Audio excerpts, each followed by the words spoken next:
so sixth house, this is a mutable earth house, which means it actually can be kind of flexible, but it very, very much depends on and is like dependent on structure, routine, the day in, the day out, the things you have to do on a daily basis, the place that you go to work so you can pay your bills, heading to the bank so you can get out money to pay the rent, to pay your bills.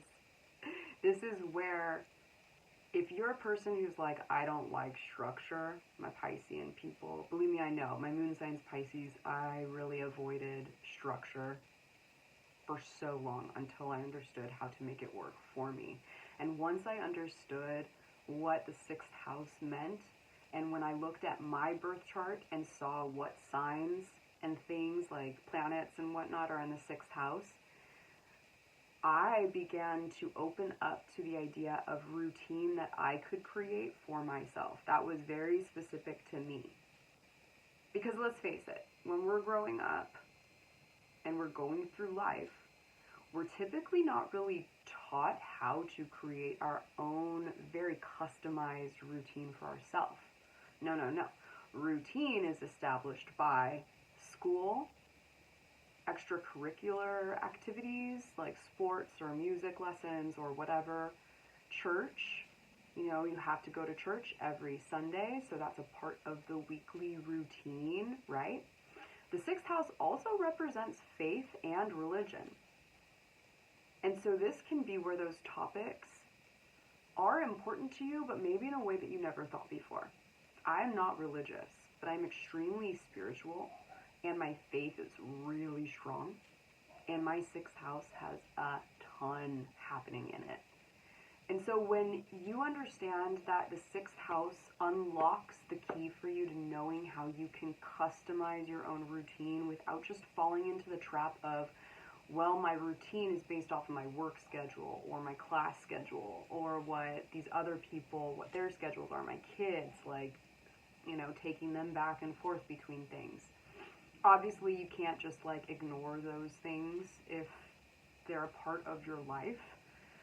However, if you struggle with routine, or if you just don't like the idea of it, or let's say you love routine and you love the idea of it, look at your sixth house, see which signs are in it, do a little research on those signs, a little overview, or you can check out the overview in my playlist below, general overview of each sign, see which signs occupy that house, and check out like which energies they have, and see if that applies to you and how you would ideally like to create your own routine, or how you already excel at routine.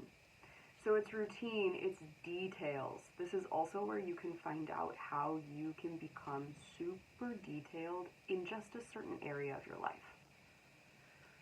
The houses represent different areas of our life.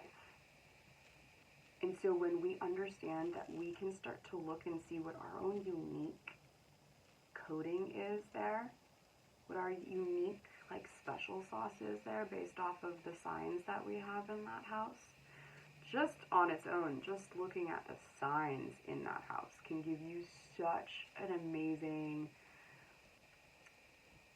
it's like logging in like get me directions to blah blah blah in your GPS, and then it tells you how to get there.